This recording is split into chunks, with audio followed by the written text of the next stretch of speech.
What's up, guys? Good morning. It's getting to be better weather out here. It's not as cold anymore.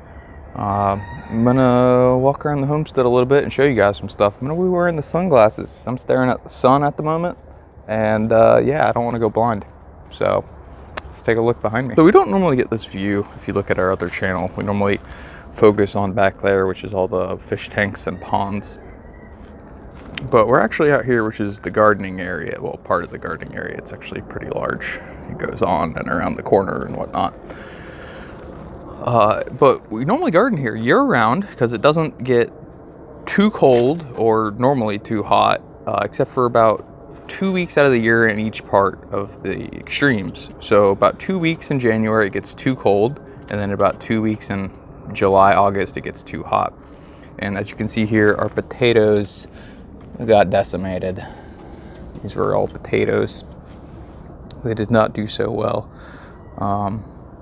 They were tarped, but it got really windy and I don't know, they didn't do so hot.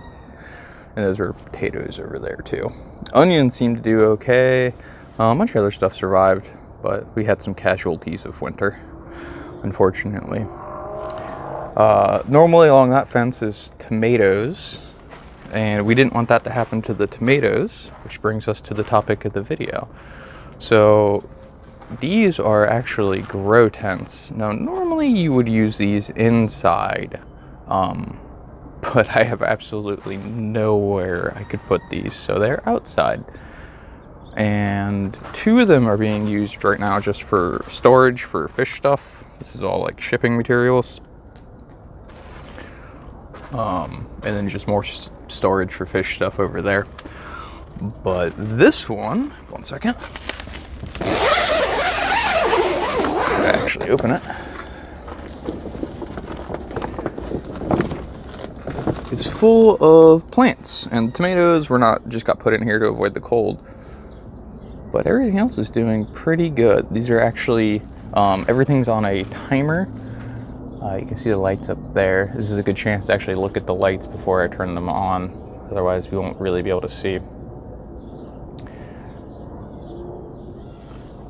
But you can see I have quite a few grow lights, and this is all set up on timers and automated. And most of the plants in here are doing excellent. They've been very happy. This was basically our winter cloning and seedling chamber. And like I said, besides the tomatoes, everything's super happy. We got rosemary and peppers and all kinds of herbs. Honestly, I can't even think off the top of my head of everything we got growing in here right now, but it is quite a bit of stuff. This is a 5x5 or 25 square feet. It might be a 5x6, actually. It's definitely not a square now that I look at it. So it's probably a 5x8. Yeah, this is a 5x8. And this is a 2x3, and then over there we have a 3x4. So I'll come back to this here in a second when the grow lights are on and we'll get a better look. But the reason we do this is it temperature controls and light controls all of our plants that are photosynthetically or temperature sensitive. So what this means is we can grow plants and start them when we ordinarily wouldn't be able to outside, which is incredibly useful for starting plants and getting more grows in per season.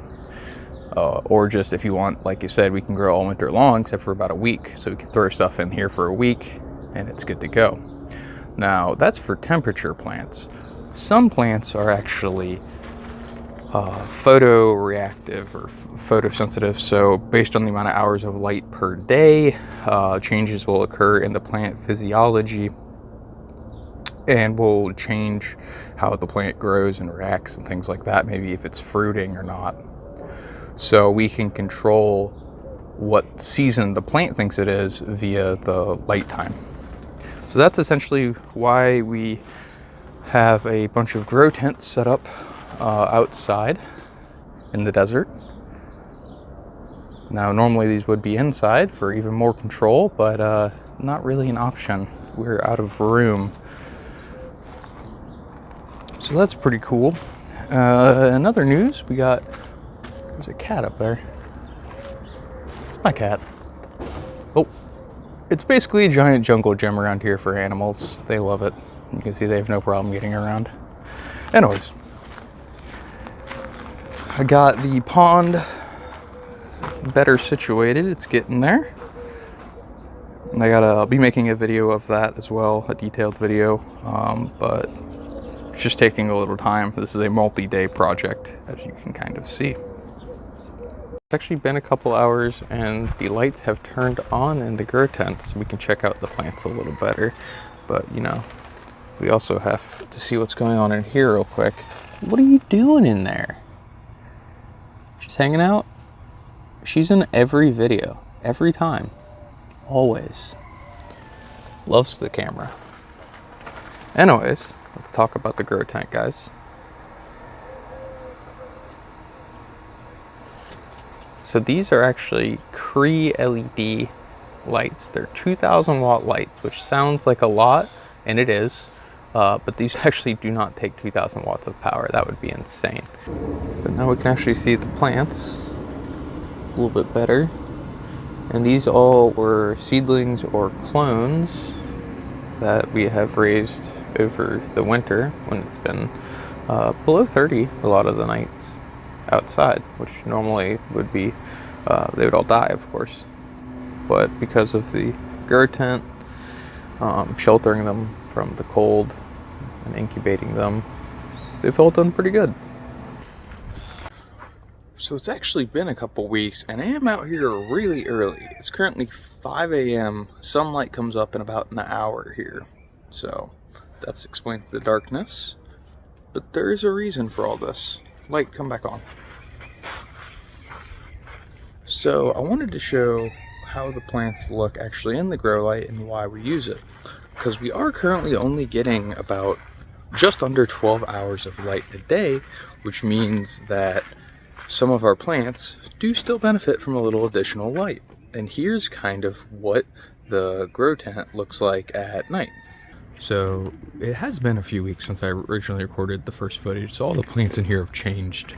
You can see that instead of the tomato plants and stuff, those have all been planted back outside. Right now I just have a bunch of cactus that I haven't planted yet.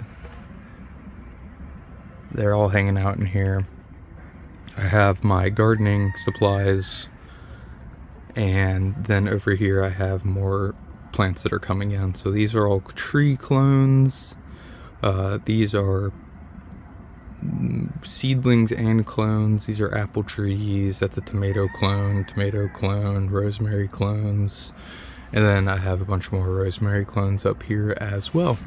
And then all my fish storage has moved over. But you can see it keeps it nice and bright in there at night. So they are getting light almost 24 hours a day at this point. There's a couple hours of darkness in between. But that's pretty much what it looks like when it's running. And you can, leave it open or closed. Doesn't really matter. But the other thing I wanted to show was actually going to look at the ponds at night, because you can see here we actually have stopped covering them, and this is pretty much what they look like. We had viewers asking why my fish were so calm, and it's just because occasionally I'll put a light on and film at night so they're easy to spot. And you can see they're not really swimming around too much.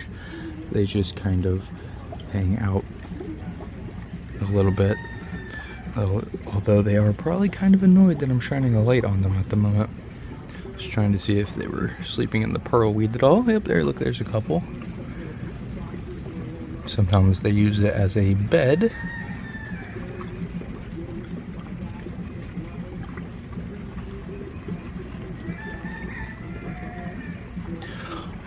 But anyways, that is how we use grow tents in the desert in winter.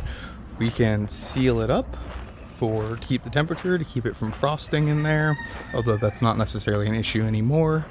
It was, now it's not. But we still do not have the appropriate amount of light for some of our plants to be happy going on, so that's why we supplement with a grow tent. And it's also great for seedlings and things. That is pretty much what the grow tents are for, outside, which is pretty cool. And another benefit of having these outside is you can open them up and they get natural light that way as well, which is good. Well, alright guys, thanks for watching, and we'll catch you next time. What are you doing in there?